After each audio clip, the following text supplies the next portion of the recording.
de la Facultad de Derecho de la Universidad Austral y la verdad es que para nosotros, toda la comisión directiva, en particular también para el vicepresidente, el profesor Carlos Baney, para mí es un placer tenerlos en esta oportunidad.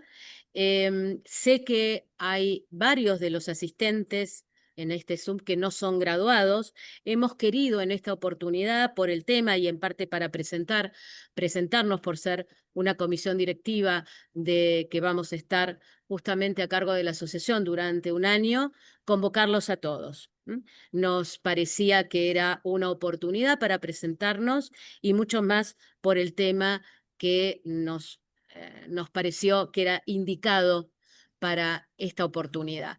Y para ello, la verdad es que recurrimos a un especialista en materia de propiedad intelectual, como es el profesor Lucas Lettiner, que es director de la maestría en propiedad intelectual de esta Facultad de Derecho, frente a lo decidido por el Tribunal Supremo de Justicia español en el caso Bosco, que nos ha llevado justamente a una serie de preguntas e inquietudes en una aparente confrontación entre lo que podría ser propiedad intelectual y transparencia pública en materia de inteligencia artificial.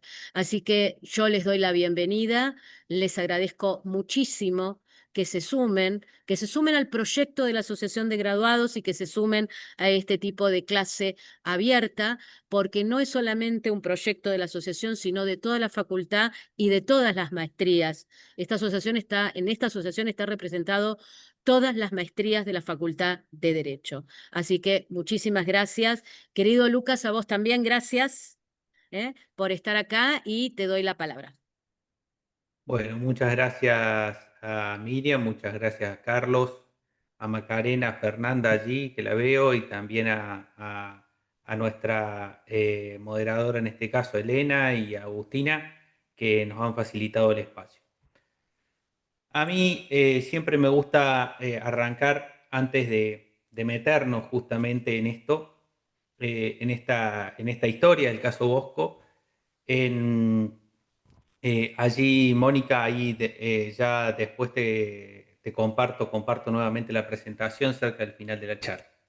Luego del caso, me gusta arrancar con un cuento corto. ¿Y por qué en este sentido? Para enfocarnos un poco. A todos ustedes, a mí y a todos, nos ha pasado alguna vez que hemos sido víctimas de alguna recomendación de algún algoritmo, de algún criterio de selección. De hecho, cuenta la historia que Netflix, la primera serie exitosa que hizo, a partir de su tercera temporada, la hicieron en base a las preferencias de los usuarios, a estadística del algoritmo y cómo querían que se contaran las historias. Estoy hablando de la serie House of Cards. Pero me gusta siempre hablar y llevar adelante, decir que siempre hablamos de nuevas tecnologías, pero en realidad vivimos en un constante repetir de ciertas situaciones que se aparecen como novedad, pero se vienen trabajando a lo largo del tiempo. Y aquí hay dos cuestiones que se vienen trabajando a lo largo del tiempo. La inteligencia artificial, los algoritmos, el software no son algo nuevo, están presentes en nuestra vida desde el siglo anterior, desde 1946-47, en la Segunda Guerra Mundial. Y hoy la capacidad computacional hace que el último que toma esas decisiones o que ha incorporado esa tecnología son los estados. A partir de le diría desde el 2000 en adelante, el Estado se ha automatizado en algunas cosas. En Argentina, para ir más lejos, para irnos más cerca, desde 2015 hay una ley de transformación del Estado que fue ejecutada en 2019 y así se siguió llevando adelante la digitalización. Y la digitalización nos pone una paradoja. ¿Cuál es la paradoja que tiene la digitalización? Y la paradoja que tiene la digitalización es que estamos en un punto en una situación, en un punto de quiebre, que es el mismo en el cual se enfrentaron o que enfrentó uno de los filósofos sofistas con uno de sus eh, con uno de sus discípulos, que dio origen justamente a esta idea, a la idea de la paradoja, a la idea de una tautología, es decir, una situación de verdad que requiere de un análisis y requiere una definición lógica. Y para no ser tan pretencioso y contar ese cuento corto, ¿a qué me refiero? Piensen ustedes que estamos viviendo en la Grecia antigua, 5 siglos antes de Cristo, y había una persona allí, un filósofo que era Protágoras, que era afamado justamente por tener sus argumentaciones y por ganar juicios, etcétera, etcétera, etcétera, y tenía un discípulo. El discípulo le ofrece la posibilidad de que lo entrene en su academia y a cambio de ese entrenamiento le iba a pagar cuando ganara su primer juicio. Evatolo toma el entrenamiento, toma la práctica de Protágoras, pero nunca ejerce la profesión, nunca termina de ejercer la profesión. Entonces, ¿qué hace Protágoras? Protágoras le dice, esta persona tiene una deuda, lo enfrenta al tribunal. Y cuando lo enfrenta al tribunal, le hace un juicio. El razonamiento de Protágoras es, si yo le gano el juicio, la sentencia me va a obligar a pagarlo.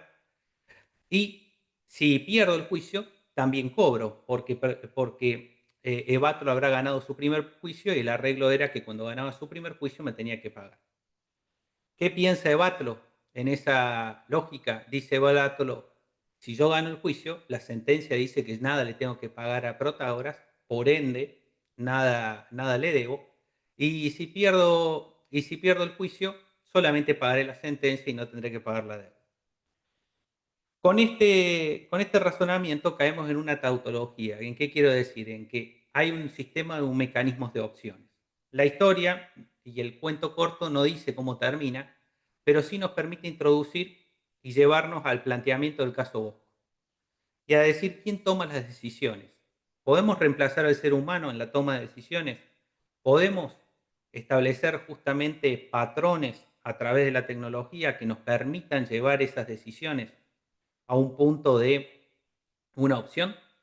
Bueno, el caso Bosco tiene que ver con la propiedad intelectual, pero tiene que ver también con algo que compartimos justamente con el Departamento de Derecho Administrativo, que son los mecanismos de selección en materia de cuestiones sociales. ¿Y por qué digo esto que compartimos con el derecho administrativo? Porque estamos hablando del caso Bosco de algo que a los argentinos nos va a resonar. Creo que la mayoría aquí somos argentinos, así que esto nos va a resonar bastante, que es las tarifas energéticas. Las tarifas energéticas y el escalamiento o el establecimiento de a quién le corresponde los descuentos de las tarifas. La historia reciente nuestra nos hace tener esto en materia viva. En Europa hace mucho que existe lo que se llaman bonos energéticos, que no están asociados justamente a la falta de energía, cabe aclarar, sino que están asociados a una cuestión de ecología. Muchas legislaciones, entre ellos la primera que ha tomado la pauta y la mayor cumplidora de la Unión Europea es España, y ha creado lo que se llama un bono social de transición energética, en virtud de las cuales se obliga a los consumidores de energía a cambiar sus formas de consumo, adoptar energías verdes, adoptar distintos tipos de cuestiones. ¿Qué hace esto? Que las empresas energéticas, que en España son varias y está desregulado más que en Argentina, tengan que constatar que efectivamente cómo son los consumos de los usuarios, y aquellos usuarios que por una cuestión no pueden hacer esa transición, bueno, aquellos consumidores que no pueden hacer esa transición tendrán una tarifa reducida. Para ello hay que llenar una serie de requisitos que establece la ley, y en esa serie de requisitos España dijo, esto es algo que está muy promocionado actualmente, nosotros vamos a ser absolutamente transparentes, y para evitar subjetividades en esto vamos a determinar lo siguiente. Lo vamos a hacer con un sistema, un software, luego que vamos a parametrizar con lo que dice la ley, y vamos a establecer cuáles son los puntos de partida o cuáles son los puntos que se cumplen con estos requisitos. A todo esto parece un esquema ideal, De hecho, hoy en muchas de estas cuestiones se postulan como formas de hacer eficiente, transparentar y llevar a esta cuestión. Ahora bien, este bono social establecía una cuestión particular, que la ley definía quiénes eran consumidores vulnerables y esos consumidores vulnerables, entre ellos, por ejemplo, las familias monoparentales, también aquellos que no cobraban el salario mínimo o que llegaban al salario mínimo. Entonces, establecía distintas escalas de descuento. ¿Qué sucedió? En el año 2017 se implementa la tecnología, no lo hace ya un funcionario, sino que lo va a hacer una máquina directamente y no va a haber contacto entre los dos extremos. ¿Qué quiere decir esto? Que el consumidor carga sus datos, por un lado, y quienes controlan, quienes usan el sistema del Estado, son las empresas proveedoras de energía. Hasta ahora parece un caso de una cuestión administrativa, de un acto administrativo, pero aquí surge el tema. El tema surge en materia de propiedad intelectual porque la inteligencia artificial y cualquier derivación anterior proviene de un software, proviene de una programación algorítmica. Y aquellos que conocen o que están habituados al ejercicio justamente de la propiedad intelectual saben que un software está protegido por derechos de autor y es propiedad intelectual. ¿Qué sucedió? Como sucede cuando se implementan cualquier tipo de subsidios, a partir del 2017 se notaron distintas irregularidades. Por ejemplo, a determinadas viudas no se les daba el bono social o a determinadas personas que acreditaban su condición no se les daba ese bono. ¿Qué sucedió allí? Bueno, una fundación, como cualquier fundación, pide un acceso justamente de información pública y hace una solicitud de acceso a información pública y allí la administración, a través justamente del ministerio respectivo español, le explica el funcionamiento y le dice que no le va a brindar todo lo que pide. ¿Y qué pedía esta fundación? Quiero establecer primero que me muestres el código fuente de ese software. ¿Qué significa hoy? Un programa de computación tiene dos maneras de verlo y dos maneras de llevarse adelante.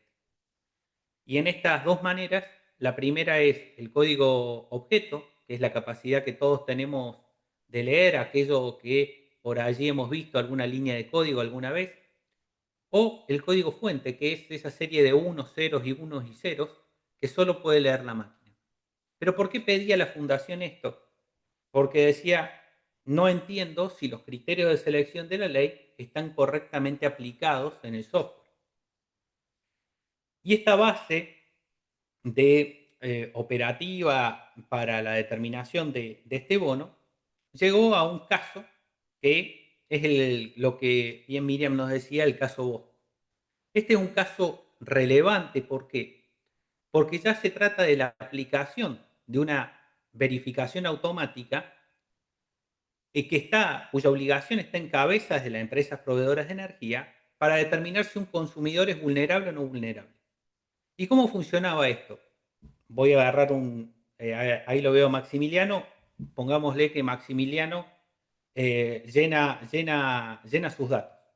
Consumo de energía tanto, el sistema está comunicado con la agencia tributaria, provee todo lo que gana Maximiliano a lo largo del tiempo, también provee distintos tipos de información de su composición familiar, etcétera, etcétera, etcétera. ¿Y qué hace el sistema? Determina simplemente con un signo rojo, una bandera roja o verde, si es apto o no es apto para el beneficio. Eso antes lo hacía un funcionario, una persona. Hoy lo hace una máquina. ¿Cuál es el impacto que tiene este caso o lo que plantea? El impacto directo es que estamos tomando una decisión automatizada. Y aquellos que saben derecho administrativo, yo me tomo el atrevimiento de hablar de esto, saben que los actos administrativos deben tener una resolución fundada. Una de las características esenciales de cualquier acto administrativo es que debe estar fundado. Ahora, ¿qué obtenía Maximiliano? Supónganse que Maximiliano le sale a la empresa el rojo y Maximiliano sigue pagando el 100% de la tarifa energética. Maximiliano, la ley le concede un recurso para realizar esto, pero ¿cómo va a presentar el recurso Maximiliano si no sabe por qué se lo denegaron antes? ¿Se entiende? No hay una fundamentación adecuada. Entonces, allí tenemos planteado lo que el supuesto conflicto de derechos. ¿Por qué? Porque la solicitud de la asociación civil, o de la fundación, mejor dicho, dijo, oiga, yo tengo casos como el de Maximiliano, tengo casos como el de Miriam, el de María Alejandra, que son casos en los cuales está verificado que les hubiera correspondido el bono.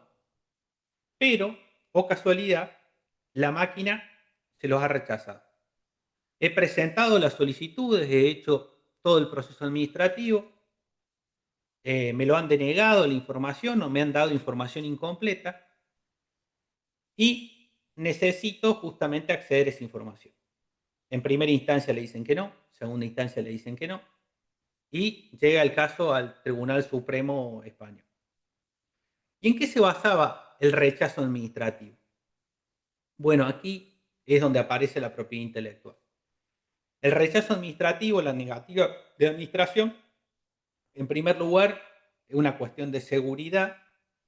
¿Y en qué seguridad? En que yo estoy cumpliendo con la ley de datos personales.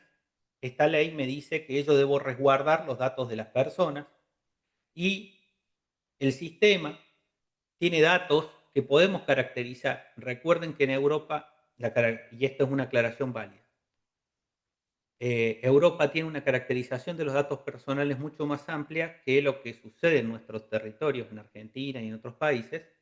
Ellos han tenido una modificación, una modernización de su legislación, pero también, y esto es muy importante de resaltar, lo que dice esa legislación es que el componente de los datos sensibles es mucho más amplio. Y España decía, yo no le voy a invitar a acceder a mis datos porque eso puede generar justamente que esos datos se difundan y que tenga un perjuicio, le cause perjuicio a terceros. La otra cuestión era la relación de seguridad del Estado. ¿Y por qué estaba la relación de seguridad? Por una característica que tienen todos los software hoy actualmente. Muchas veces los software para conectarse utilizan algo que se llama API, que es como si ustedes utilizaran un enchufe. Bueno, los software muchas veces utilizan esos enchufes, esas suertes de llaves que les permiten conectarse con distintas bases de datos. Una vez que se conectan con esas bases de datos, se provee.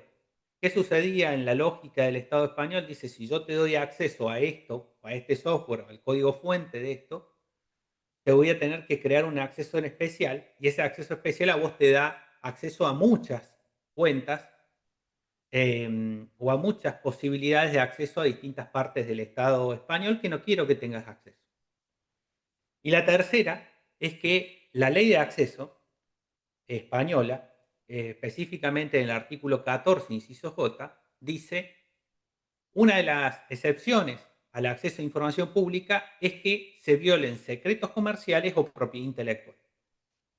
El Estado español dice, yo registré este software, le pertenece al Estado, tiene una licencia de uso y una autorización cada una de las empresas energéticas para utilizarlo con una clave especial y acceder a ese sistema.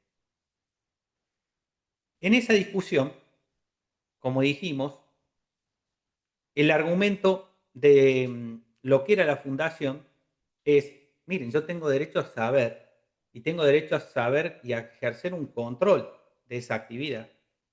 ¿Por qué? Porque hay una necesidad de técnica jurídica que es, tengo derecho a saber si usted aplica bien la ley o no lo está aplicando bien.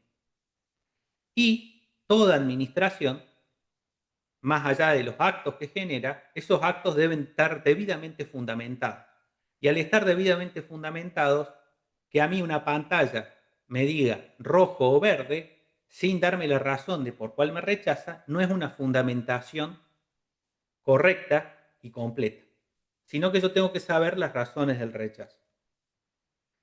Los argumentos, como les dije, de España eran la seguridad pública y además esta cuestión de la propiedad intelectual. ¿Cuál fue las cuestiones jurídicas a debatirse o cuáles fueron las preguntas? Las preguntas, más allá de la seguridad pública, de la solicitud cumplida parcialmente por el Estado, el argumento más fuerte de toda la sentencia, de toda la argumentación por parte del Estado es si se puede oponer al acceso a la información o al acceso a la implementación por una razón pública, si se puede oponer la propiedad intelectual como límite.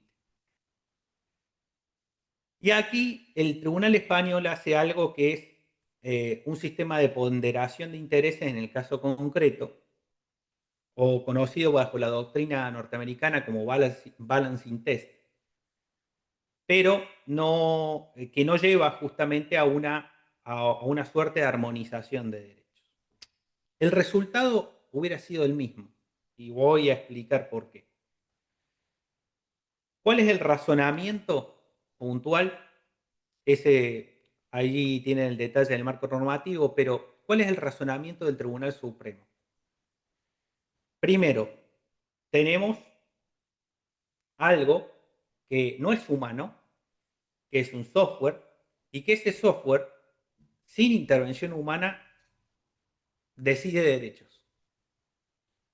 ¿Le suenan los jueces robots? Bueno, en este caso, decide derechos de las personas. Y allí dice, la transparencia debe ser reforzada. ¿Por qué? Porque esta es una frase muy de programadores, pero la voy a exponer. Todo software, incluida la inteligencia artificial, que es una evolución de ese software, presenta errores, siempre presenta errores. Es por ello que cuando uno firma, por ejemplo, un contrato de desarrollo de software y demás, va a ver que hay un contrato de niveles mínimos de servicio. ¿Qué significa ese contrato? Ese contrato presupone que en algún momento el software va a fallar y va a cometer un error. Entonces dice, la naturaleza de la decisión es toma intervención en la decisión humana. Luego que toma intervención en la decisión humana, tenemos que establecer que es cierto que hay limitaciones. La ley dice no se puede dar acceso o se debe dar acceso parcial cuando hay una cuestión de propiedad intelectual. Ahora bien, y aquí voy a explicarles por qué los dos caminos hubieran conducido al mismo resultado, al mismo razonamiento. Ponderando este interés, el tribunal dice, es mejor, y en este punto es importante, es mejor, en virtud de la importancia que tiene la decisión del sistema Bosco, es mejor brindarle acceso completo y brindarle acceso a todo el código fuente para que se controle y para que haya un control ciudadano de, llamémosle, un acto administrativo incompleto, podemos decirle, que delegar esa función o que solamente tener una explicación del funcionamiento del sistema sin constatarlo en la realidad. Es más importante, dice, el acceso y esa participación y ese control.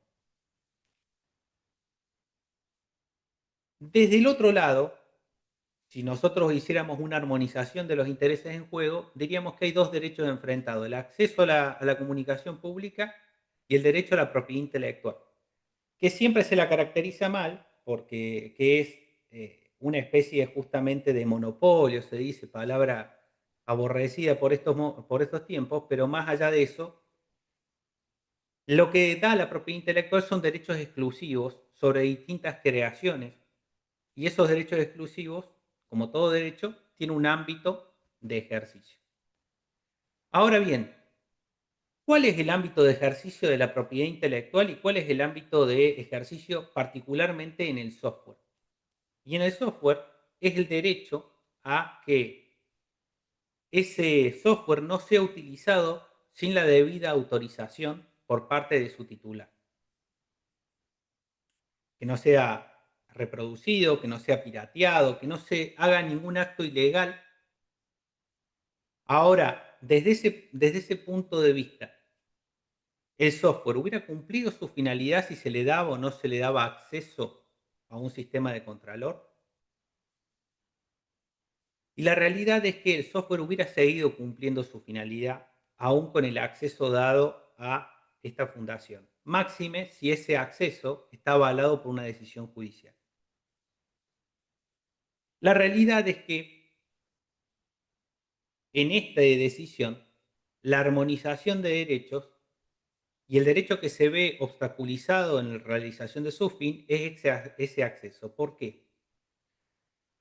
Porque hay algo que es necesario establecer y decir, es que si no se brinda transparencia, si no se muestra ese camino, lamentablemente no sabemos cómo se toma esa decisión. De manera que el tribunal anuló todas las resoluciones anteriores y le otorgó el acceso a CIP. Pero esto me va a permitir realizar justamente algunas implicancias del fallo en el contexto de la inteligencia artificial. El fallo da una suerte de compliance algorítmico de, a ver, cómo se debe utilizar, cómo se debe llevar adelante cada una de las instancias y cada uno de estos elementos para permitir saber cómo se toman decisiones. Y allí, como yo les decía, hay un punto de contacto entre la propiedad intelectual y el derecho administrativo, que es algo muy de moda que existe hoy, que es esta idea de gobierno abierto y gobierno basado en inteligencia artificial. La idea es que cuando nosotros hablamos de un sistema como el que se representa aquí, implica un sistema que tiene una especie de algoritmo determinista o algoritmo normativo. Yo cargo una serie de datos, lo carga el usuario, se hace un procesamiento automático de esos datos y cuáles son las comprobaciones automáticas que figura el ingreso, la situación familiar, los contratos laborales que tenga esa persona, etcétera, etcétera, etcétera. Y hay una salida de datos expresada en estas banderitas rojas y verdes. La decisión ahí está automatizada, sí, no tiene intervención del ser humano, no tiene intervención del ser humano. ¿Cuál es el grado de opacidad de esa decisión? Esto es, ¿en qué momento esa decisión es, a ver, yo no la puedo controlar cuando se hace ese procesamiento automático? ¿Y por qué puede tener fallas un procesamiento automático? Porque puede ser que el sistema esté mal interconectado, el sistema no funcione adecuadamente, no tenga toda la información para tomar la decisión o tenga errores en la programación.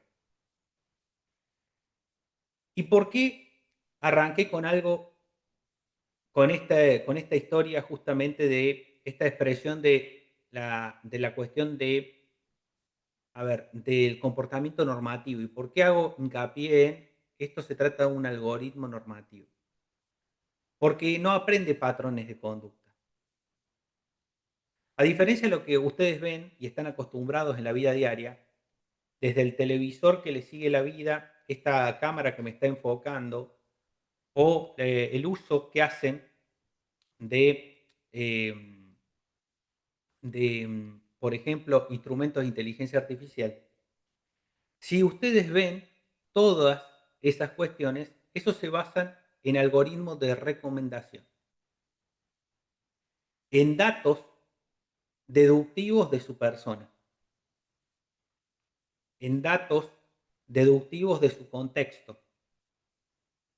En cambio, un algoritmo normativo se supone que tiene que traducir la ley de la mejor manera y suplir esa cuestión de, a ver, la interpretación normativa. ¿Qué sucede? Como dirían los filósofos del derecho, como diría Hart, hay una virtud o una, o si se quiere, una virtud y un defecto al mismo tiempo de todas las normas, que son de textura abierta. Las normas se basan en el lenguaje, se basan en cuestiones interpretativas. Y allí, al ser de textura abierta, nuestra decisión puede llegar a cambiar. Y les dejo algo para entender bien el caso.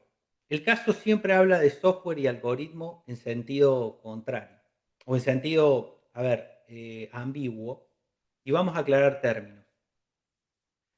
El software como tal, yo les dije que se basaba en un código fuente y en un código objeto, pero en definitiva es un producto de programación.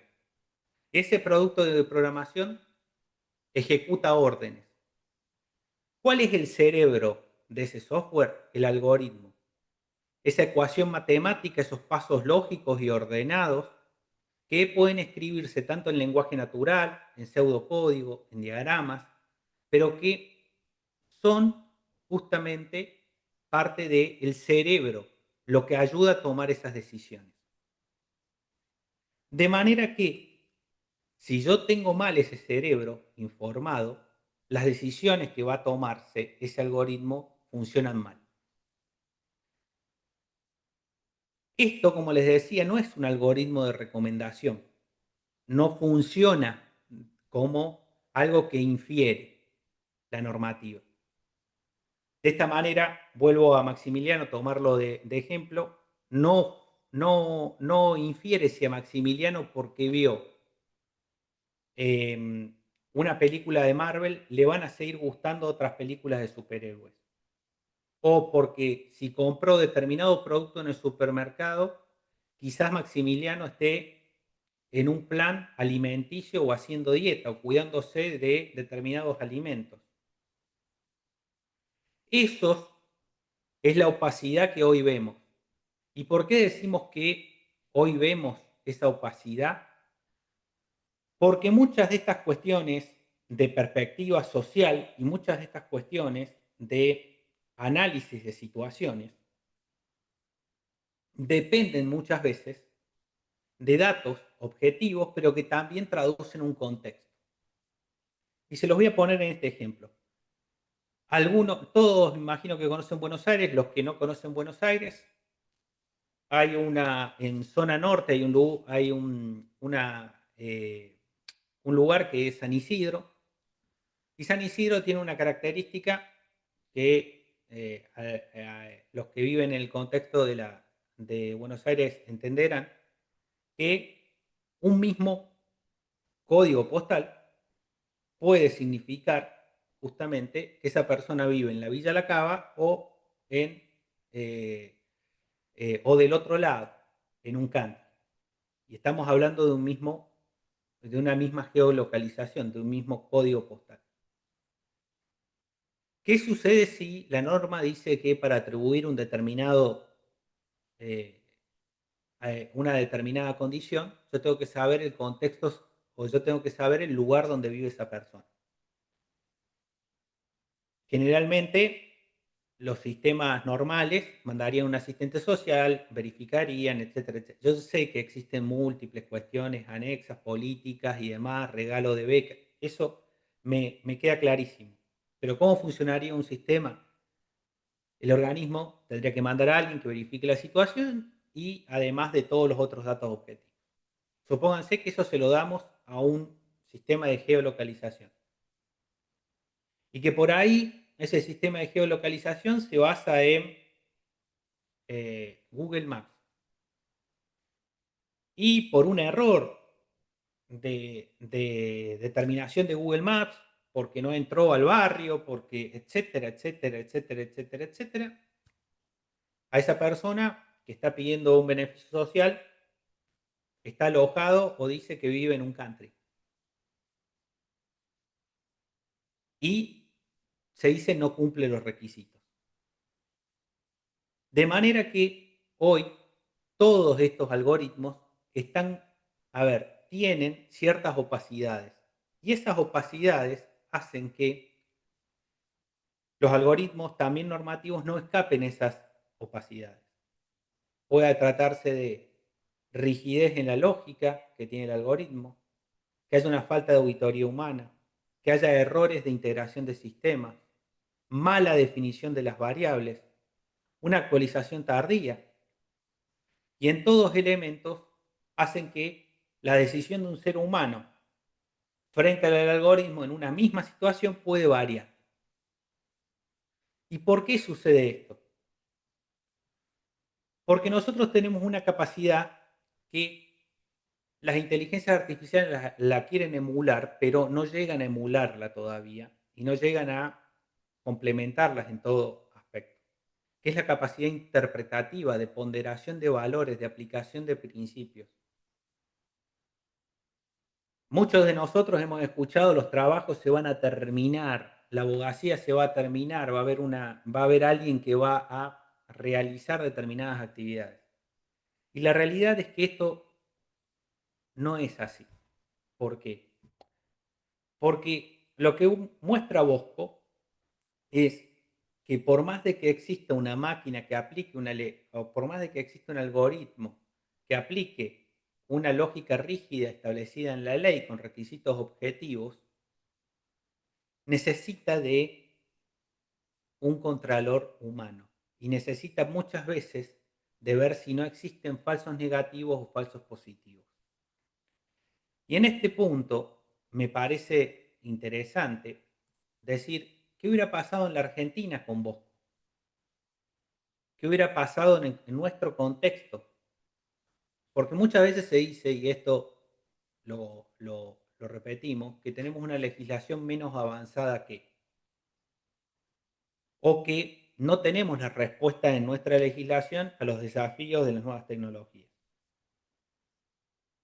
Y en este sentido, hay algo que parece desapercibido, esos artículos que pueden representar una mina de oro en algún momento y que son artículos que por ahí no se les presta atención. La Constitución de 1994 incorporó el habeas data y luego se generó la Ley de Datos Personales en la Argentina.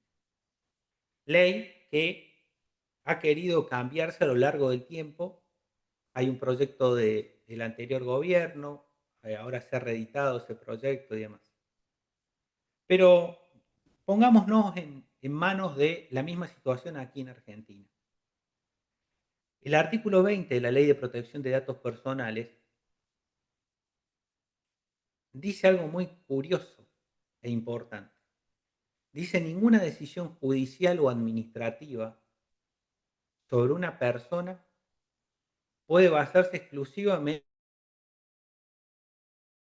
en el tratamiento informatizado de sus datos personales que definan su perfil o personalidad.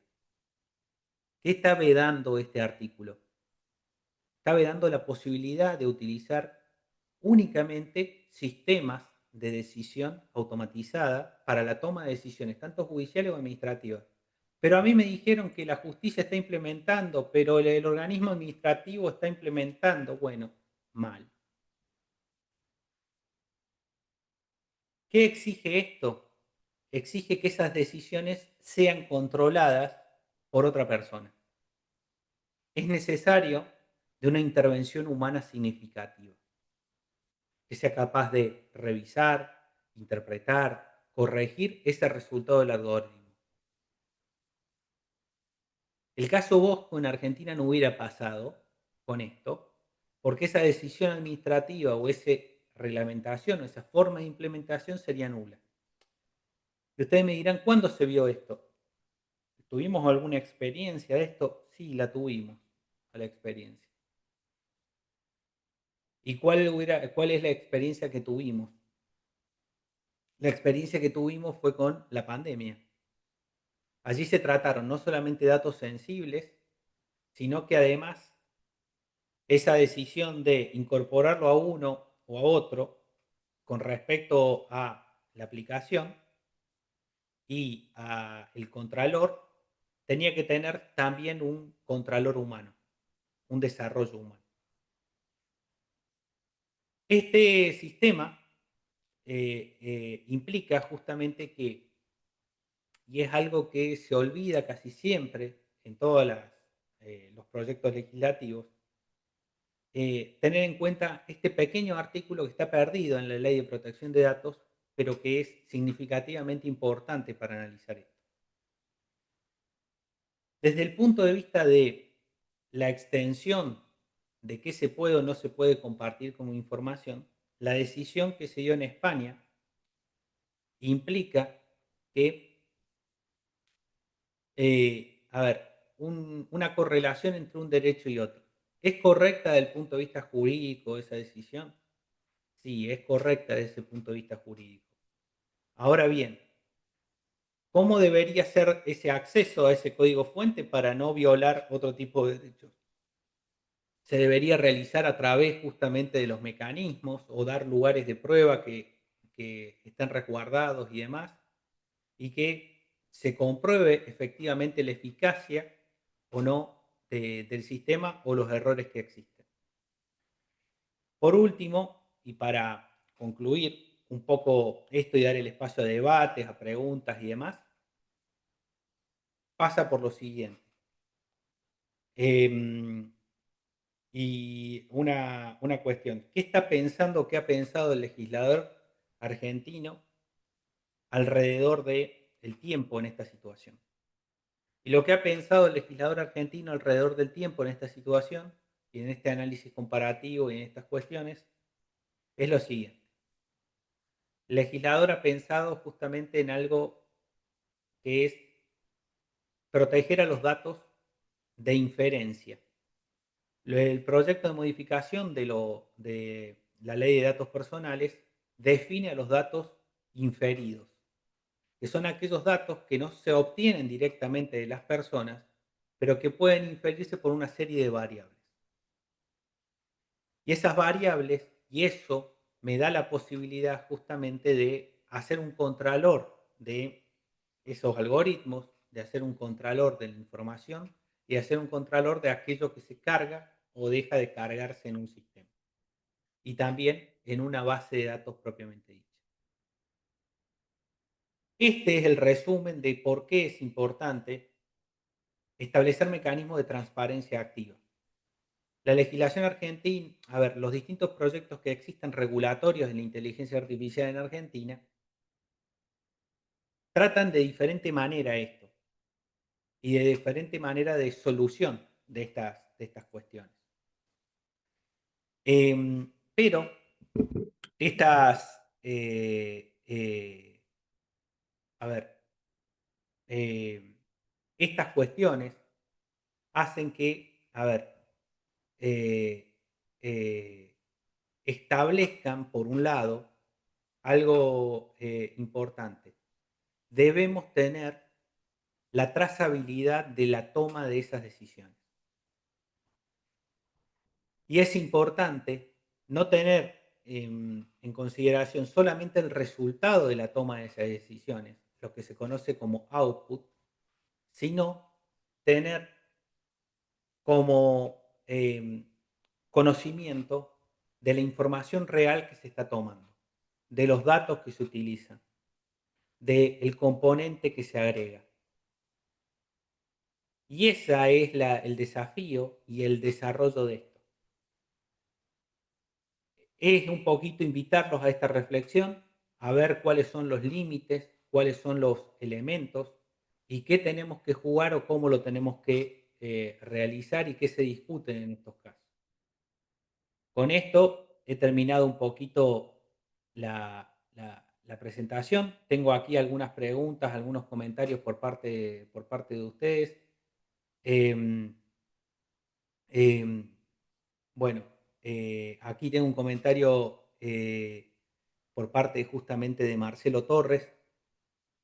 em, eh, y establece, él me dice que, bueno, que la inteligencia artificial nunca va a poder emular el sentido común, motivo por el cual muestra justamente esto, pero yo diría, tengamos que tener presente la claridad y la cuestión en cuanto a las solicitudes propias que le hacemos a la inteligencia artificial y la confianza que depositamos en estos mecanismos.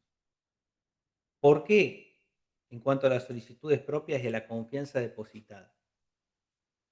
Porque si nosotros automatizamos todo, todas las decisiones, y no tienen un contralor o un debido contralor del ser humano, podemos caer justamente en ciertas arbitrariedades que no son o no nos llevan a,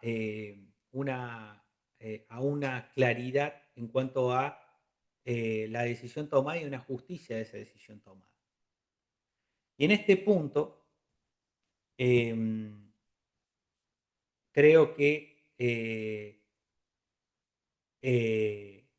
es importante establecer esta capacidad de contralor. Yo sé que estamos en una época en que Harari publica que el trabajo va a desaparecer, en que estamos en una época en que todo parece un cataclismo, que aquellos que tengan hijos por acceder a la universidad o estén en esa situación, parezca de qué vale la pena estudiar, etcétera, etcétera, etcétera. Pero déjenme contarles algo de un poco de cómo funciona la lógica de hoy todos los mecanismos que utilizamos de inteligencia artificial. Y en esa lógica, en esa cuestión de todos los mecanismos que utilizamos, fíjense, por ejemplo, en ciertas cuestiones, y les voy a dar algunos ejemplos, que usan de las plataformas. Como ustedes saben, hay muchas plataformas, desde Claude de Anthropic, ChatGPT de OpenAI, Gemini de Google, y todas ellas tienen una forma afable de que uno incorpore información. Son todas muy amables, nunca hay una mala respuesta, nunca están de mal humor, y siempre uno incorpora determinado tipo de información. Les propongo el ejercicio de que ustedes utilicen una de esas plataformas, utilícenla un mes y va a ver que va a aprender su forma de escribir, su forma de expresarse, su forma de desarrollarse y cómo llevar adelante cada una de las cuestiones y cada uno de los casos. Y, eh, y en eso van a ver justamente cómo cada vez se parecen más a ustedes en su forma de generar. ¿Qué sucede? A veces esos algoritmos están mediados. Las inteligencias artificiales no son amables porque lo son así permanentemente, sino porque eso está mediado para que eso suceda de esa determinada manera. Y a veces está mediado de más. El caso más evidente fue el de Gemini, que pasó lo mismo que Bosco. Google había decidido que su inteligencia artificial debía ir por una determinada metodología y debía dar determinados resultados. De manera que uno, si por ejemplo ponía, yo quiero que me hagas la imagen de un papa, esto pasó también con Sora de OpenAI, esa persona era de un determinado grupo social y también estaba representado no como un papa como lo conocemos tradicionalmente, sino como una mujer en ese caso. Y ustedes me dirán, ¿y esto qué tiene que ver? Y bueno, eso muestra la opacidad que hay detrás de estos mecanismos de decisión. ¿No son transparentes? No, no son transparentes. En materia de propiedad intelectual hay 35 o 40 juicios en Estados Unidos, hay otros 7 en Europa. El único que se resolvió en Estados Unidos fue por un acuerdo en el cual reconocieron que indexaban obras, que indexaban datos de los autores, pero como todo acuerdo es una transacción. Y esos sesgos se traducen justamente en la toma de decisiones. Lo mismo sucede y se ha determinado en Europa con distintos casos. Por ende, es importante entender que estos sesgos están detrás de, a ver, cada uno de estos elementos y en este íter, en este camino que tomamos y llevamos adelante. Quedo a disposición para las preguntas, pueden habilitar el micrófono, pueden hacer comentarios, no hay ningún problema. Pueden llevarlo o hacerme algunos comentarios y algunas cuestiones vía chat, así que estamos más que a disposición. Perfecto, Lucas, muchas gracias. Bueno, tal como dijo él, el que quiera conecta el micrófono y hace la pregunta o directamente lo escribe. Me parece mejor incluso decirla. Que tengan ustedes sobre el texto de SP.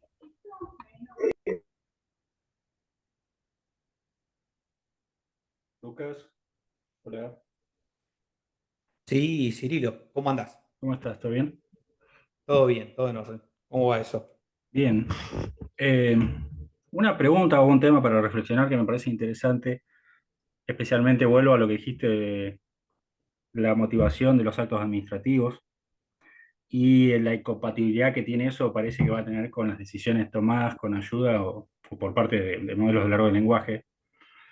Eh, Vos sabés que llama mucho la atención, pero incluso Anthropic, que es la empresa que tiene la guía Claude, en YouTube hace poco subió un video, digamos, oficial de los desarrolladores de esta IA, Claude, que se usa más para programación, por eso no es tan popular en el uso diario, pero bueno, es bastante buena programación, donde ellos investigaban como una ciencia, digamos, o sea, cómo pensar, ya la habían hecho la IA, ¿no? Ya está hecha, ¿no? El modelo de lenguaje, pero no saben exactamente, ni siquiera los creadores, cómo toma, cómo razona, cómo toma ciertas decisiones. E incluso, ahí lo que menciona, que es muy interesante, es que ahora los modelos de lenguaje que tienen, algunos tienen la opción de pensamiento que vos podés ir viendo, en realidad ese ir viendo tampoco es realmente lo que está pensando la IA, sino lo que hace es traduce, pero a veces esa cadena de pensamiento no refleja. Entonces, es quizá por la forma de construcción estadística una caja negra que va a ser siempre una caja negra, una caja en el fondo, o sea, no vas a poder saber exactamente cómo tomó la decisión,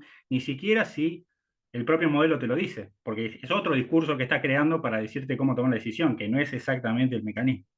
Entonces parece que a futuro, implementando la IA, ya termino, en proceso de decisiones de actos administrativos, ese fondo final de cómo tomar la decisión parece que por la propia arquitectura del sistema es casi imposible, digamos. O sea, va a haber que buscar un sistema mixto, pero bueno, ese choque entre derecho administrativo y IA me parece muy interesante que marcaste y digo, los creadores, hay videos donde debaten y tienen personas especializadas en tratar de entender cómo piensa el propio modelo que ellos crearon, o sea, así de caja negra es, ¿no? Así que bueno, te dejo eso, no sé, para reflexionar o no sé si No, lo tomo, Cirilo, porque pasa, es muy cierto lo que vos decís. A ver, yo tomo con pinzas los argumentos de los dos lados, digamos. Con pinzas también tomo los argumentos de las eh, empresas, que son grandes empresas de miles de millones de evaluación. ¿Por qué?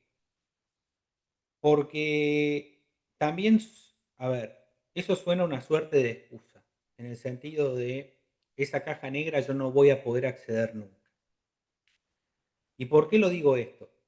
Porque uno sí puede reconstruir los esquemas de decisión antes y después de eso.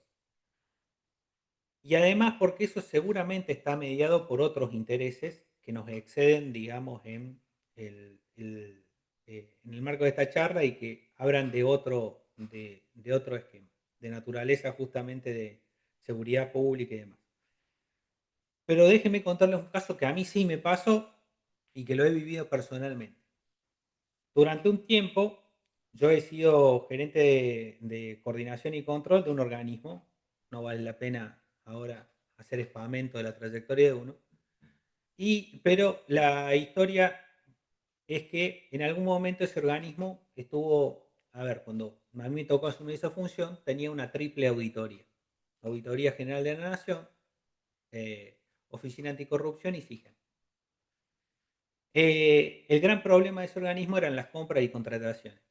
Lo deben ser de todos los organismos públicos, pero en este caso, créanme que era una cosa para salir en los diarios cada 2 semanas, cada día. La historia es que ¿qué se hizo? Se implementaron distintos sistemas, pero cuando yo fui a querer implementar el sistema de inteligencia artificial que en ese momento estaba vigente, que era un sistema que desarrolló justamente un fiscal de la Ciudad Autónoma de Buenos Aires, muy conocido, no voy a dar el nombre, y cuando lo implementé, este sistema que también tomaba decisiones en automático, que sirve para hacer dictámenes judiciales, a la luz de la ley de datos personales habría que ver la validez de esos dictámenes o no. Después lo analizaremos. Pero yo quise implementarlo para establecer mecanismos de selección en las compras públicas o establecer mecanismos de aporte y de selección allí. No se pudo, porque no me podían explicar, digamos, cómo seleccionaba o cuál era la forma en que seleccionaba y cómo hacía ese íter de selección. ¿Estamos? Entonces, desde ese punto de vista es como yo lo veo y demás. Pero le voy a dar la palabra a Maximiliano para escucharlo. Hola Lucas, ¿cómo estás? Muy interesante lo que planteas.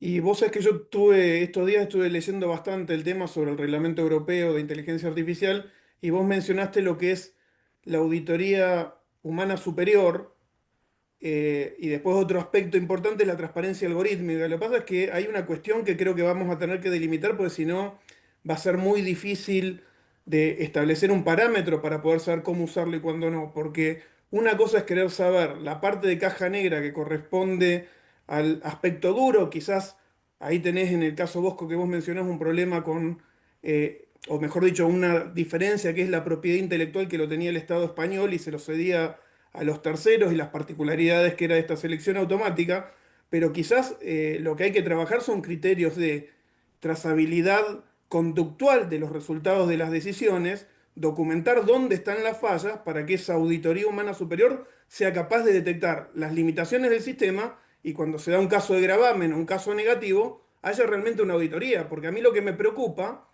es que en realidad muchas veces se tapa la poca capacidad del auditor humano de saber lo que está viendo. Y quizás ahí es donde hay un problema o un temor grande, porque yo ahí puse en el chat el sistema de compras de divisas en su momento que estaban las limitaciones.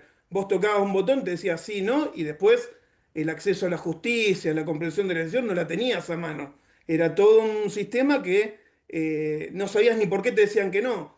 Quizás esos son los aspectos que hay que trabajar. El modelo europeo tiene bastantes parámetros, el modelo americano está pensado con un dejar hacer, y analiza ciertos riesgos, pero bueno, ahí vamos a tener que ver qué posición tomamos en todos estos escenarios que se van dando. Sí, Maximiliano, eso lo tenés, a ver, vos lo tenés muy presente y está muy bien y el ejemplo que diste es así. Eh, la cuestión es, hay dos modelos regulatorios hoy vigentes. A ver, la administración Biden había tenido un modelo regulatorio en su momento que era un poco más orientado al control de las empresas, al control del desarrollo y al control justamente de esta suerte de transparencia, con un plan más, si se quiere, eh, de manejo uno a uno, lo que se llama sandbox regulatorio, que es básicamente la empresa presenta un plan y hay un contralor de ese plan por parte justamente del funcionario público y entre una suerte de acuerdo público-privado de cómo se va a regular y cómo va a aplicar eso. Hasta ahí era, si se quiere, era más actividad pública, pero como un dejar hacer sin meternos tanto. La administración Trump desreguló eso. En el último documento de la administración Trump, en un documento que hace la guía de aplicación de la guía en Estados Unidos, lo desreguló. Dijo, no me interesa, vamos a ver, el Estado no se va a meter en esta regulación, lo vamos a dejar hacer y nos vamos a basar en modelos de software abierto, open source, y si hay consideraciones de propiedad intelectual las analizaremos.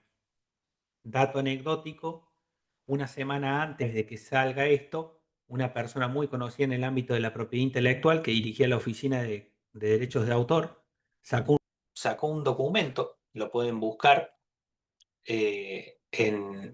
lo pueden buscar justamente allí en internet, que es un documento de la oficina eh, relativa justamente a propiedad intelectual, a la Copyright Office. Y ese documento lo que establecía y lo que decía básicamente era que, analizado todo, no estaba claro si las empresas no tenían algún grado de responsabilidad en el uso de obras de derechos intelectuales y que no se podía aplicar una doctrina tradicional de Estados Unidos, que es el dejar hacer, el fair use o el uso justo de estas obras.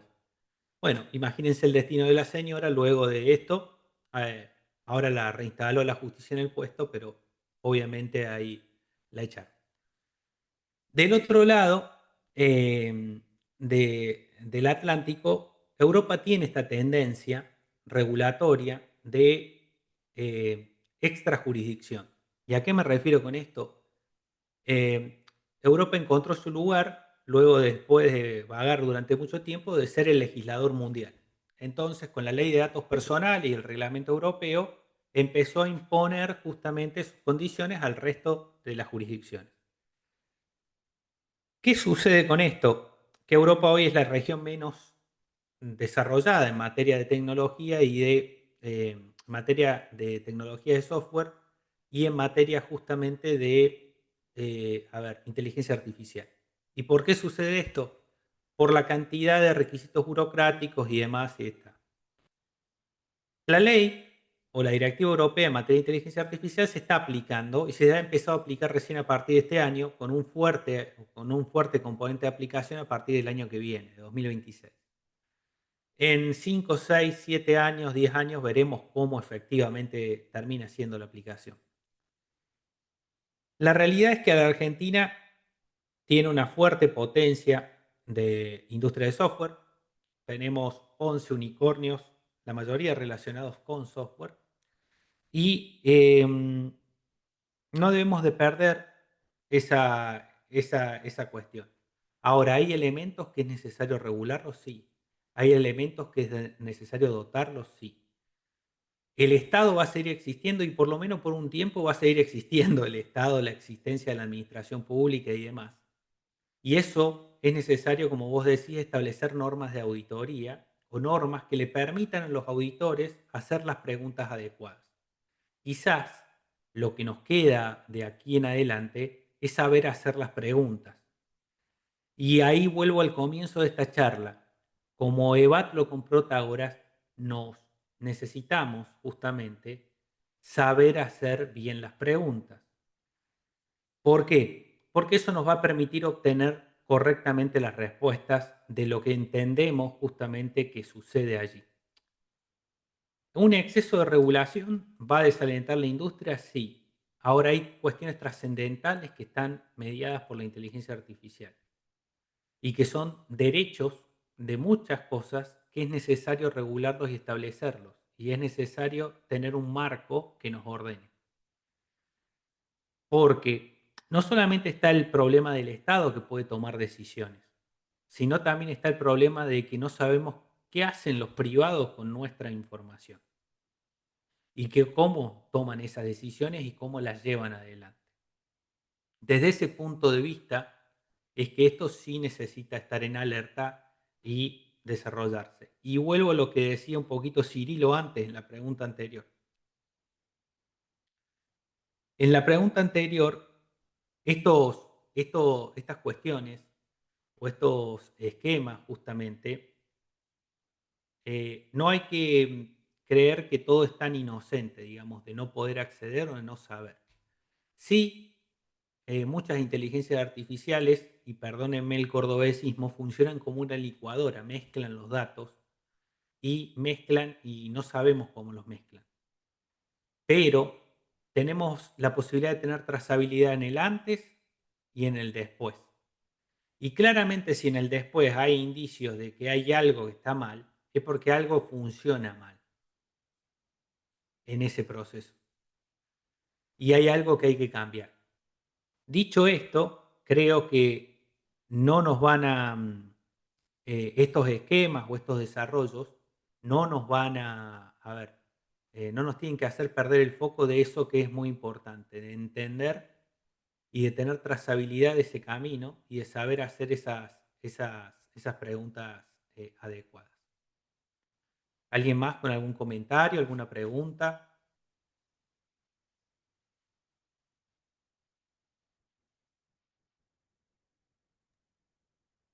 Bueno, ¿no hay más preguntas? Sí, yo te hago una pregunta, Lucas. Una observación que a medida que uno trabaja más con la inteligencia artificial se empieza a dar cuenta que casi podés demostrar que blanco es negro y negro es blanco.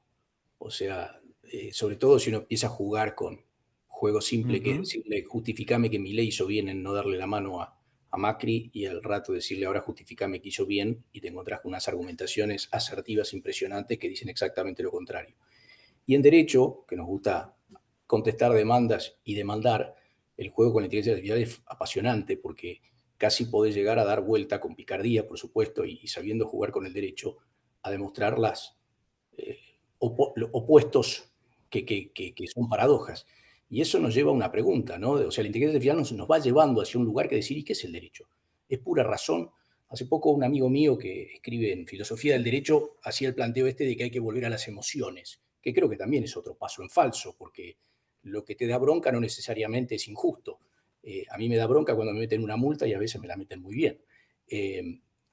Bueno, no, simplemente un comentario como para generar debate, ¿no? Gracias, Carlos. Sí, yo creo que, a ver, en ese punto es importante entender que, a ver, en primer lugar, tenemos todo un entramado jurídico que lo hemos construido a lo largo de nuestra historia y que no lo podemos desconocer y que va a seguir vigente por más de que, eh, por más de que vayamos a ser dejados de lado, como dicen algunos pronósticos.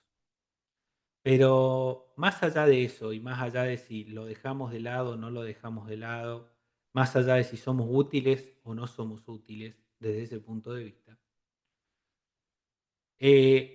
a mí me parece que no hay que desconocer la importancia de la herramienta, la importancia de que esa herramienta fue generada con ingenio humano.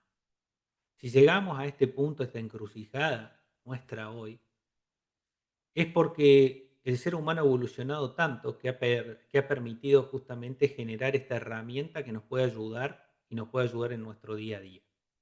Y en ese día a día, eh, yo no lo despreciaría y no despreciaría la herramienta y la capacidad que tiene. Lo que en todo caso se está cuestionando, se cuestiona es si esa herramienta es todo lo transparente, es todo lo franca y honesta que es realmente, y si no me lleva justamente a hacer opaco mi pensamiento. Y en eso hay que tener mucho cuidado, porque una cosa es tomar o transferir una ley para tomar una decisión. Otra cosa muy distinta es que termine influyendo en mi forma de pensar o en mi forma de proceder en determinadas cuestiones y guiado por esto.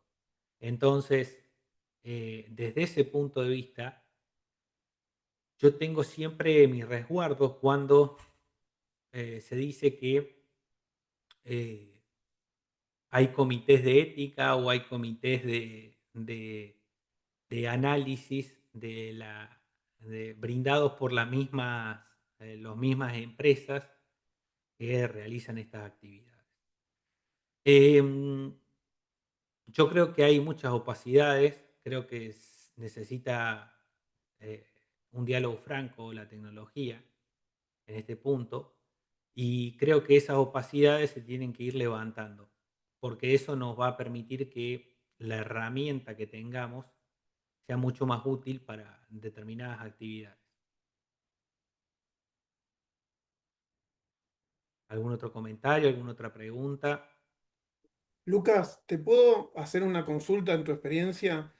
Vos Sí, sabés que la sensación que a mí me está dando con todo esto de la inteligencia artificial es que quizás tenemos que empezar a fortalecer áreas que por ahí en los tiempos más modernos hemos dejado atrás, como es el colega acá decía, hablaba de filosofía del derecho, si no vos hablabas de hacer las preguntas, ¿no tendríamos que reforzar el pensamiento crítico, el conocer que todas estas tecnologías muchas veces funcionan con sesgos de confirmación o con herramientas de convencernos de lo que nosotros ya pensamos para reafirmar lo que pensamos? Entonces, quizás ahora para todos los operadores del derecho, o inclusive para cómo enseñamos el derecho, vamos a tener que empezar a ver técnicas distintas para poder elevar estas dificultades que vos planteás.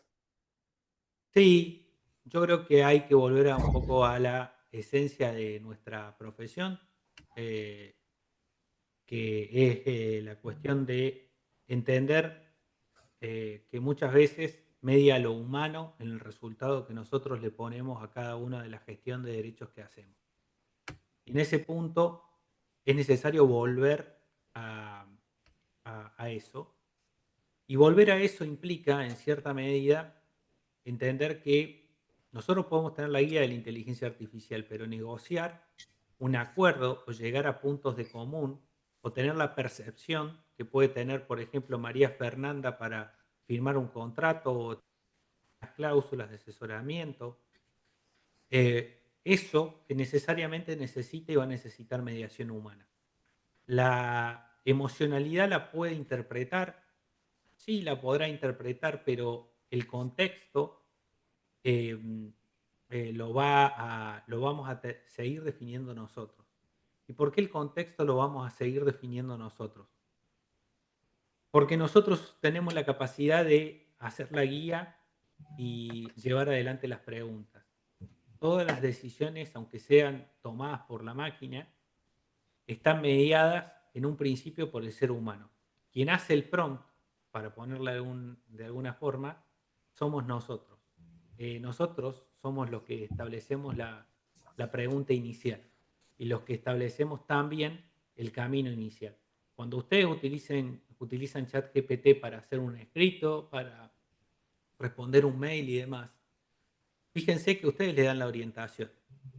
Quiero que respondas este mail, pero quiero que lo hagas diciendo que sí, diciendo que no, o estableciendo esto y esto y esto para llegar a ese resultado.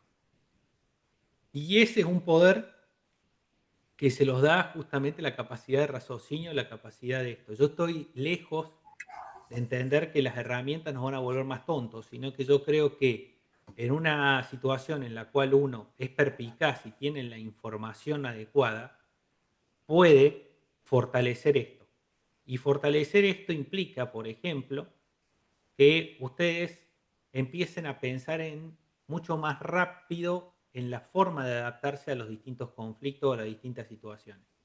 Y que quizás a disminuir esta cuestión de alargar algunas situaciones hasta que decante, hasta que lleve esto, etcétera. ¿Por qué? Porque por ahí los caminos se acortan y se logra una solución más rápida. Pero no creo que perdamos nuestra capacidad humana, creativa, de mediar en esta situación. Y eso, Lucas, sí, Carlos. no, me quería subir al comentario de Maximiliano y estirar un poco lo que estás diciendo vos, y teniendo en cuenta que estamos en un ámbito universitario, mi experiencia que por supuesto no es mucha como la de ninguno de los que estamos acá, porque podemos decir casi un año que estamos, 6 meses, no creo que mucho más, es que nos tenemos que transformar de sabedores, que no vamos a dejar de serlo, en grandes preguntadores quizás, o sea, más periodistas que tecnólogos, porque creo que la información está toda allí. El tema es cómo se la sacás, lo que vos estabas diciendo, o sea, ser perspicaces, porque yo le pregunto cualquier cosa en inteligencia artificial, me la contesta. La pregunta ¿es la mejor respuesta? Y para saber si es la mejor respuesta tengo que saber lo que me está preguntando. Como digo, como cuando un periodista va a hacer un buen reportaje, se prepara, sabe, porque la perlita la va a encontrar en el reportaje y va a tener que saber accionar. O sea, creo que hasta cambia nuestra manera de enseñar y de aprender. Tenemos que empezar a aprender a preguntar más que empezar a estudiar para saber. Vamos a tener que estudiar, porque para hacer buenas preguntas hay que estudiar. Pero cambie ese No, enfoque.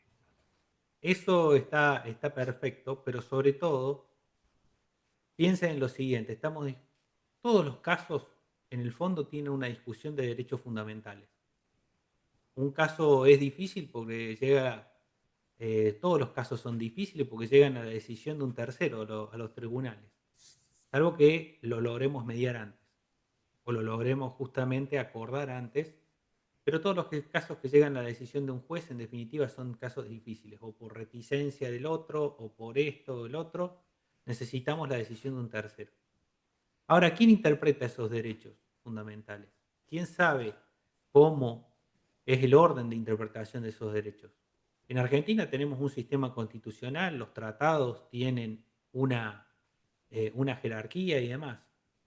Cruzamos el Río de la Plata y en Uruguay el sistema es de otra forma. Cruzamos la cordillera, vamos a Chile, el sistema es de otra forma. Entonces, en ese punto, yo creo que nos permite unir dos mundos. Nos permite unir la experiencia de ser operadores, de saber cómo se da, cómo se lleva adelante, y por otro lado, el complemento de entender qué es lo que estamos pidiendo. Y en eso lo veo en todas las facetas, en todas las áreas de la vida. Lo veo en todas las áreas de las profesiones. ¿Por qué lo digo así? Porque supónganse que uno es consultor cultural en algunos aspectos. ¿Y en qué me puede ayudar la inteligencia artificial? Y yo sé que el mercado en determinada industria cultural está deprimido, no se puede, o esto, el otro. Me puede ayudar a pensar cómo reconfiguro un esquema de modelo de negocio, cómo reconfiguro una nueva perspectiva, etc. Lo puede nutrir a un autor, a alguien, a que su libro, a que su novela, a que su canción tenga más éxito. ¿Y eso está mal o está bien? Y bueno, eso dependerá de la reflexión ética de cada uno. Y dependerá de la reflexión ética que yo quiero llevar adelante y realizar. Ahora bien, ¿qué exige eso de mi parte? Y exige de mi parte que por lo menos reconozca que eso existe. Y hoy, por ejemplo, en plataformas como en Spotify, 20% de las canciones que se crean son utilizadas 100% con inteligencia artificial. Y ese es un fenómeno que no vamos a tratar, no lo vamos a ver, no lo vamos a resolver, no vamos a establecer alguna determinada regla. Bueno, desde ese punto de vista es que necesitamos entender esto. Cecilia, tu comentario, tu pregunta. Buenas tardes. Primero, agradecerte la claridad en la exposición. Y segundo, y a colación de lo que han comentado antes, digo, cómo seguramente ahora va a cambiar también el criterio de valorar las buenas obras, porque inteligencia artificial ahora puede redactar un escrito, puede redactar un trabajo, un libro, y entonces, digo, ¿dónde va a estar la habilidad? Ya no va a ser en la escritura o en la prosa del escritor, sino en cómo se encara o se hace atractivo algún tipo de trabajo, más que en las habilidades que uno tenía como, como natas. Sí, pero yo los invito a ver los distintos ejercicios que he hecho de completitud de obras que han hecho y demás. Y van a ver que en algún punto les falta esa dosis de humanidad. Lo pongo en este punto. Uno cuando lee la Biblioteca de Babel de Borges, o cuando lee la Aleph, y en ese punto infinito, ubicado en una casa, en el sótano, que se podía ver todo el mundo, y uno dice, ¿cómo esa persona llegó a imaginarse eso que hoy podemos decir que es Internet? O la Torre de Babel, que es la accesibilidad a las distintas cuestiones, etcétera, etcétera, etcétera. Y la cuestión es, a ver, que yo los puedo poner a identificar determinadas cuestiones hoy, y yo sé que vos, Cecilia, presentás los escritos de una determinada manera. Eso tiene tu impronta detrás, tu esencia humana en ese punto. Si yo te pongo a ver o escuchar determinada canción, vos vas a saber que es de los Beatles o de los Rolling Stones. Incluso si le quito las voces, vas a saber que esa melodía identifica a alguien. Lo mismo sucede con el cine. Yo puedo ver una película, puede estar muda, puede estar coso, pero yo sé que esa forma de presentar representa a un director.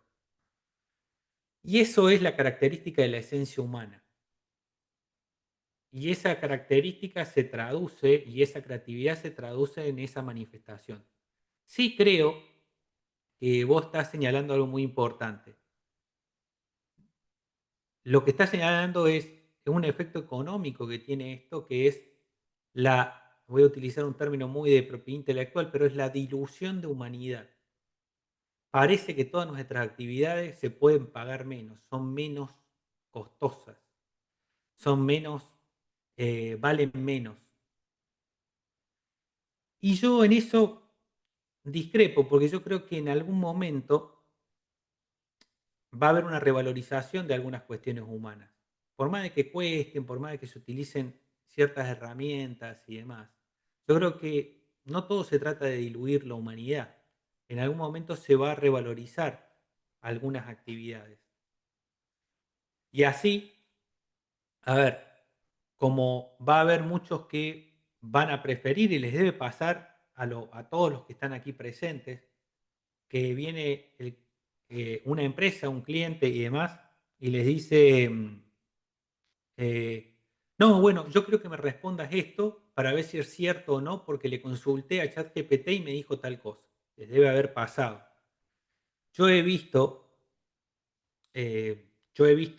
a ver, mi mujer ejerce la profesión también y los otros días me mostró un mail de una empresa que decía, el gerente de una empresa le preguntaba, que había consultado ya el tema con ChatGPT y que le dio esta respuesta que copiaba en el mail a ver si era cierta o no era cierta o estaba bien.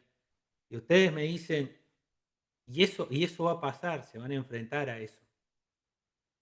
Pero ¿qué va a pasar? ¿Todos los contextos son los mismos? ¿Cuál sería la primera pregunta válida en eso? ¿Qué le pusiste? ¿Qué le preguntaste a la inteligencia artificial? ¿Cómo llevaste esa pregunta? ¿Qué elementos hay en el caso? ¿Hay otros? ¿Se puede proceder de otra forma? ¿Se resolvió algo de otra manera?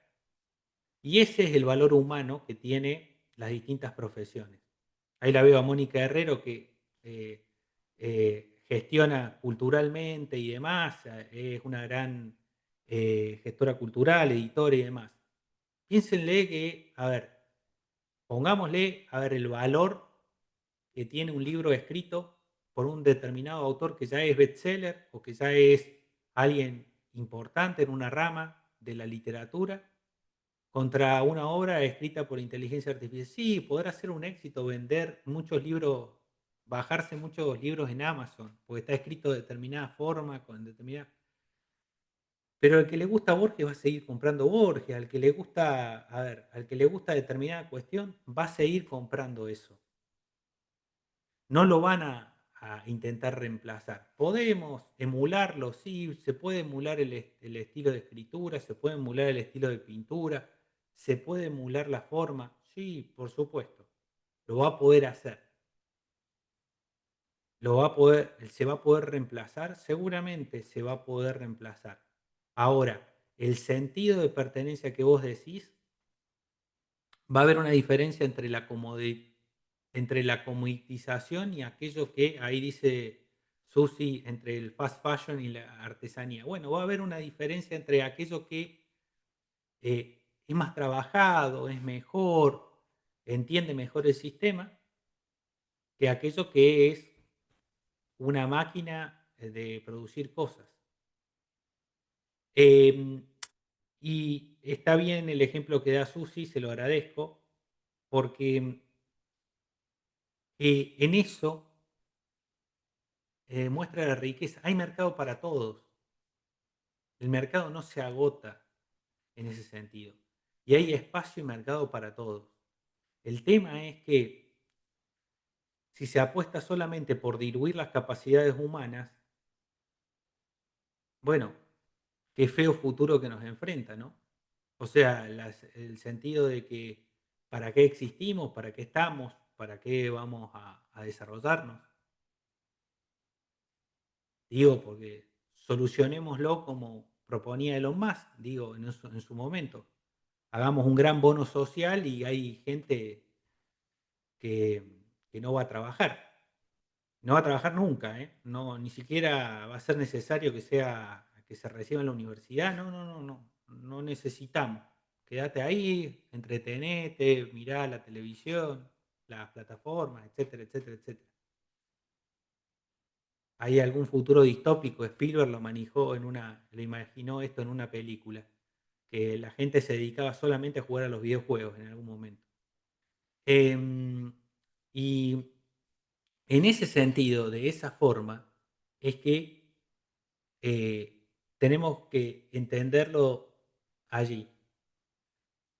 Y pasa en nuestra profesión, en la profesión, en todas las profesiones vinculadas a las áreas sociales pasa. ¿Cómo nos llega? A ver, y piensen un poquito, porque, a ver, rememoremos para atrás. ¿Por qué le eligen a Cecilia como abogada o a Carlos o a Jazmín o a Walter? ¿O lo eligen a Hernán, a María Alejandra? ¿Por una recomendación de, o porque tiene un prestigio profesional en, o porque ha litigado antes, o porque ha llegado a, o a Mónica como gestora cultural? Porque representó a tal, hizo tal y tal cosa. Entonces, en ese punto, esa calidad se nota. La diferencia ya existe. El tema es que, como dice Mónica ahí en su comentario, escribió, el sesgo también lo van a identificar. Ese sesgo, a ver, esa cuestión, ese contexto se va a identificar. Lo que nos cuenta el Tribunal Español, la sentencia tiene 80 páginas, los españoles son farragosos para hacer leyes, son farragosos para hacer sentencias, pero lo que tiene, las últimas 20 valen la pena, el resto es el repaso de toda la causa, pero lo que está ahí presente en esa sentencia es exponer justamente y reconocer que ese sistema ha sido diseñado por alguien que no es perfecto y que sería el lema de nuestro tiempo. Nosotros no buscamos como seres humanos acciones perfectas. Muchas veces digan, no, nosotros queremos que sea todo eficiente, perfecto, que funcione. No, porque lo perfecto está alejado de lo humano. La definición de ser humano en sí mismo es que no somos algo que está, una máquina perfecta que tomamos 100% de las decisiones o todos en nuestro historial de vida hemos acertado. No. Y ahora le pedimos que acierte la máquina y tome y supla decisiones que nosotros no pudimos tomar o no sepamos tomar. En ese caso, no buscamos lo perfecto. Y esa cuestión está muy presente. Y los sistemas de inteligencia artificial no escapan a esa imperfección humana. El caso Bosco lo muestra, los sistemas de selección no escapan a esa imperfección. Entonces, cada vez que le digan, no, mirá, vas a ser reemplazado, no estudies esto y demás, no, al contrario. Estamos en la época en la cual, si quieren esto, todos acá tenemos cierta edad, la revolución de esta época no es ir a quemar nada, sino que es agarrar aquello que en otra época se quemaba, que es nutrirse cada vez más. Y esa es la cuestión. tomar decisiones para nutrirse, para saber, para informarse y para desarrollar cada una de esas cuestiones que exaltan nuestra humanidad. Si yo pudiera desearle a todos ustedes un futuro, les desearía un futuro cada vez más humano. Eso es la realidad. Y en eso tengan presente que no nos tiene que espantar estas situaciones. Y para no aburrirlos voy a cerrar con esta historia. Cuenta que la revolución industrial, cuando nació allí en Inglaterra, cuenta que empezaron las máquinas. Primero se intensificaron los telares, después se empezaron a aparecer eh, los automóviles, empezaron un sinnúmero de situaciones a llevarse adelante.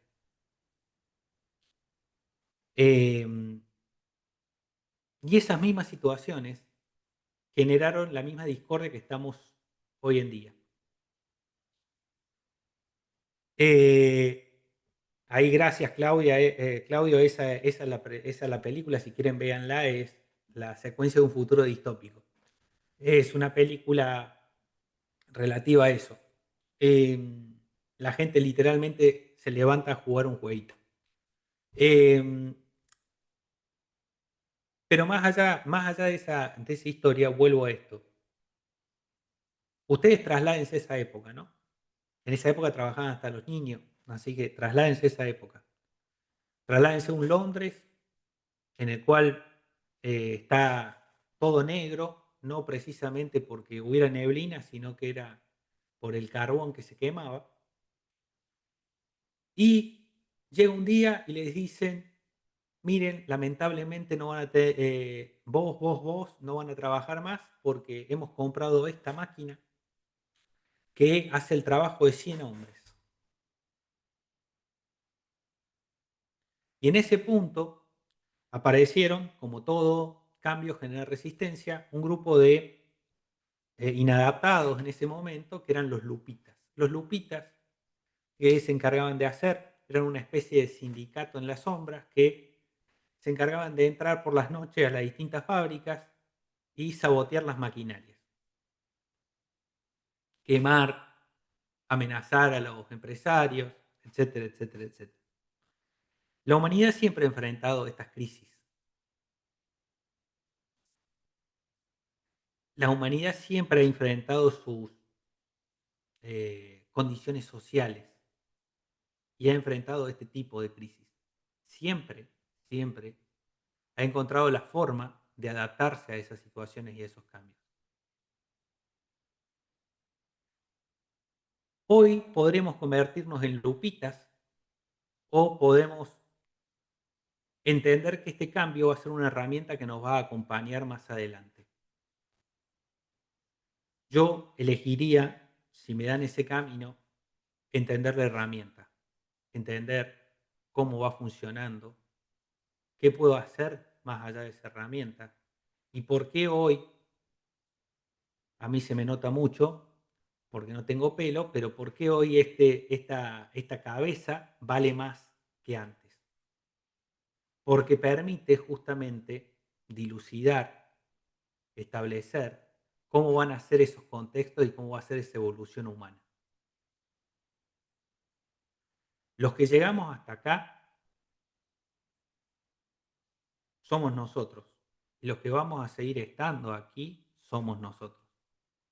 Exista lo que exista del otro lado, inteligencia artificial, robótica, etcétera, etcétera, etcétera. Sí, algunos trabajos podrán desaparecer o serán readaptados.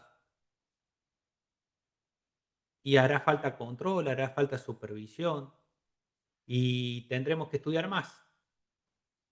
Pero ¿cómo vamos a tener que estudiar? Y sí, porque para controlar hay que saber más de lo que se controla. Entonces, esa capacidad es muy importante. Y no dejen de pensar en esto.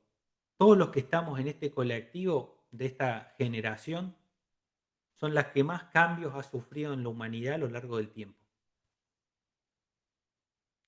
Y esa cantidad de cambios implica que tenemos herramientas que pueden ser reinterpretadas, pueden llevarse y demás. Ya no se trata ser un René Descartes y decir destruimos el mundo y empezamos de cero. No hay kilómetro cero en esto. Se trata también de respetar los valores humanos y la historia. Con esto espero que les haya gustado estos encuentros auspiciados por la Asociación de Graduados. Y bueno, Carlos, ha sido un gusto, así que bueno, a disposición para lo que quieran. Bueno, Todos tienen genial, gracias. mi contacto y demás, así que bueno, a disposición. Bueno, muchísimas gracias, Lucas. La verdad que impresionante. Este, pasó el tiempo muchísimo. Iba a ser 1 hora, 1 hora y media. Ya llevamos más de 1 hora y media. Así que bueno, muchas gracias a todos por acompañarnos, por participar y los esperamos en el próximo evento de graduados. Chao, hasta luego. Chao, suerte a todos. Felicitaciones. Gracias. Muchas gracias. Buenas noches.